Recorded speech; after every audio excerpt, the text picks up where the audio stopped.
Sir, may nabanggit din po si Senator-elect Erwin Tulfo last week na balak daw ng House na i-refile yung impeachment complaint sa 20th Congress. Is that being considered? Napag-usapan po ba ng process? And is that even possible? Wala pong ganun. Wala po kami na pag-uusapang ganun.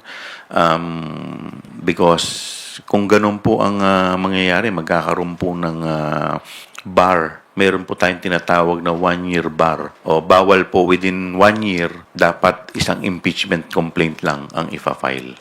Sir, napapag-usapan din po ba ng prosecution yung compliance with the second directive of the impeachment court, yung for the 20th Congress, to submit a certification?